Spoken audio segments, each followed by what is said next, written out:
So we finally got the spoilers for chapter 218 of Jujutsu Kaisen after the 1 week break. And trust me guys, they were well worth the wait.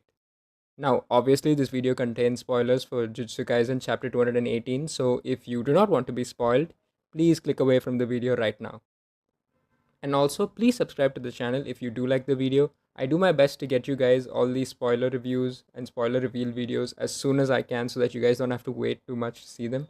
So if you enjoy getting timely JJK content, please subscribe. Alright, so the chapter starts with a flashback from the Heian era. Seriously, guys, I told you these spoilers were well worth the wait. We're already getting a Heian era flashback in the first page.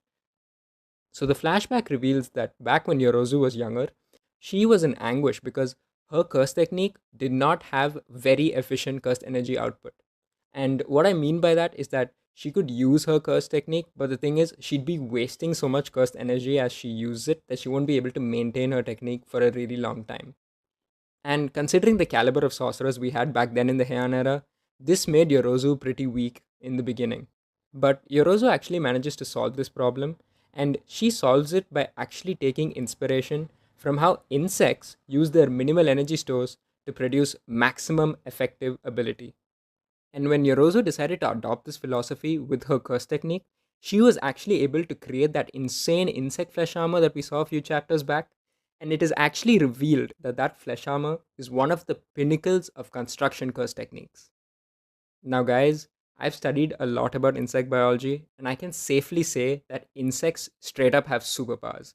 Like their muscle flexibility, strength, and the efficiency of air circulation that they have given their tiny bodies is simply so powerful that they've learned to maximize whatever small energy they can get to survive. Like, if you need any proof, then just look no further than the cockroach. Like, that thing's damn near unkillable.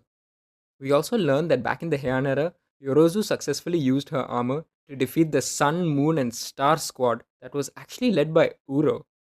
She also defeated this other group called the Five False Generals, which was apparently like a subjugation unit under the Fuji clan. In the next panel, we go back into the fight between Sukuna and Yorozu. And Yorozu straight up puts the smack on Sukuna as she kicks him so hard he goes flying straight into a nearby wall. Yorozu is still pretty mad at Sukuna for not using his shrine technique. And once again, we see her refer to Sukuna's technique as shrine. Now, I don't know if she's saying malevolent shrine or if she's just calling it shrine. We have to wait until the official translations come out to figure it out. But the fact that she's referring to it like this does give a lot of hope to everyone who are wondering about the shrine curse technique theories. Also, in case you haven't noticed yet, Sukuna actually hasn't completely summoned Maharaga. Like, we see Maharaga's wheel, which is actually looming above Sukuna's head as he fights. Now, this confirms two things, I believe. Number one, Sukuna has definitely tamed Maharaga. There's no way he'll be able to summon specific parts of Maharaga if Maharaga hasn't been tamed. Number two, Sukuna just might be able to use Maharaga's adapting ability without having to summon Maharaga himself, which is insane when you think about the practical applications that he can use this with. But the second one is not confirmed yet. I just think that it is highly possible because we're seeing him use the wheel like he is without having to summon the entirety of Maharaga. Anyways, the next panel once again shows Yorozu screaming those obvious red flag flirting comments of hers as she begs Sukuna to cut her using his own curse technique. Okay, Yorozu, whatever floats your boat, I guess. I mean, I'm not one to judge, but damn does it seem like this woman is straight up trying to turn Jujutsu Kaisen into 50 Shades of Grey, and I really don't know how I feel about any of this. Yorozu then corners Sukuna, using her liquid metal to engulf him, but then Ryomen Sukuna shows us all why he is the king of curses as he summons a new Shikigami. That's right, guys, a new Shikigami for the 10 Shadows. Damn, Sukuna's been busy with Megami's technique. I mean, it makes sense. If he's strong enough to tame Maharaga, then he's strong enough to tame anything he wants. Okay, so this new Shikigami is actually called Madoka Deer, and it takes the form of this huge deer with multiple eyes. And we see that Madoka Deer's ability is actually the power to heal wounds using reverse curse technique. Not only that, we see that the deer is actually capable of rendering Yorozu's liquid metal completely useless. So we actually finally get to see someone use the 10 shadows with more sensibility here and actually tame a healer type Shikigami, which I believe every 10 Shadows user needs at least one of these in his arsenal. So, what Sukuna is doing here makes complete sense. And as if this wasn't enough, Ryoma and Sukuna then summons another new Shikigami. Like, seriously, what is he, the Shikigami Whisperer or something? Like, this man has been busy in his spare time, and we are getting to see the fruits of all that labor here, guys. So, this new Shikigami is actually called Kagyu, and it takes the form of a massive bull. And as soon as Sukuna summons the bull, it straight up just charges at Yorozu and sends her flying backwards. Now, in the next panel, we also actually get an explanation as to what's going on with Sukuna's Shikigami. And by that, I mean, if you remember how the divine dogs looked when Sukuna summoned them a few chapters ago, like you saw that they were engulfed in shadow and their forms kept changing. Well, now we actually get to see why Sukuna is summoning them like this. So, what Sukuna is essentially doing here is using the 10 shadows to keep the forms of the Shikigami unstable. And the reason he does this is to prevent the Shikigami from getting destroyed. Because as long as their shapes are unstable and changing, they have no solid fixed vital points. So even if someone deals damage to them, they can't really get destroyed. Of course, there is a trade off to this. Because none of the Shikigami have a stable shape, they also lack physical attack power. So that is the trade off for this ability.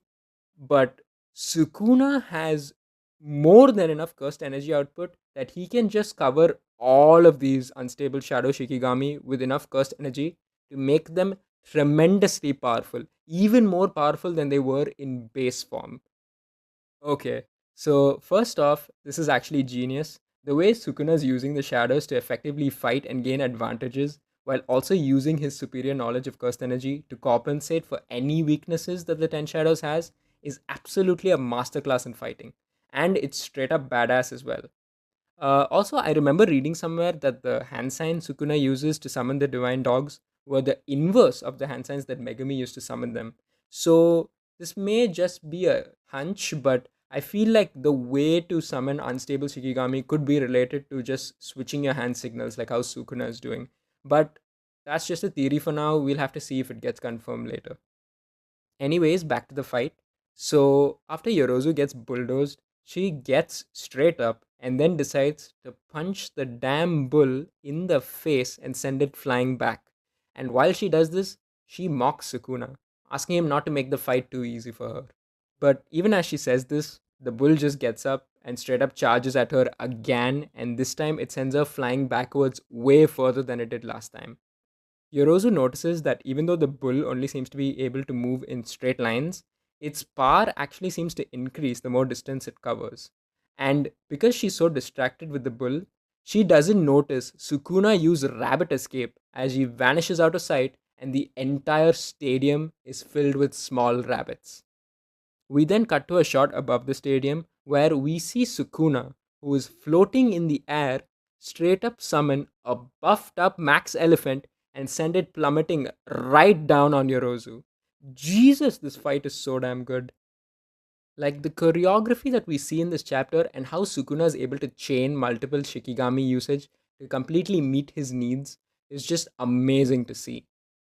So, after taking the impact, we see Yorozu is heavily injured and she's back to her base form. Sukuna, then being the savage that he is, just straight up taunts Yorozu, saying that she isn't worthy enough for him to use his shrine against her. And if that wasn't enough, he adds fuel to this psychotic dumpster fire by asking if that was all she had for him, her apparent lover. Like, goddamn, Sukuna. The chapter ends with Yorozu screaming to Sukuna, saying that she will show him the shape of true love, and then begins to construct something that she's never constructed before, her heart. Okay, wow, guys, just wow. What an insanely quick paced and well executed chapter. Clearly, I think the next chapter is going to have Yorozu making her own domain expansion because, come on, what else is left for her to make? And she really did show us how durable and strong she is in this chapter. Now, there's a lot in here that I want to cover, but I think that for now, I'll keep my in detail explanation of Sukuna's new Shikigami for another video, which I will drop pretty soon. So please subscribe if you want to be notified when that video drops. Also, if you're upset that we didn't see Maharaga like I am, don't worry, I actually made a video where I illustrated my own version of Sukuna's Maharaga and I discuss about what characteristics and power this particular version of Maharaga could have. So please check that video out if you are craving for some Maharaga based content. With all that being said, that is the end of the spoiler reveal video. Do let me know in the comments what you thought about the chapter and where you see this fight going. Thank you so much for everyone that decided to watch this video. This is a new channel and your support means a lot to me. So thank you so much for watching and have a great day.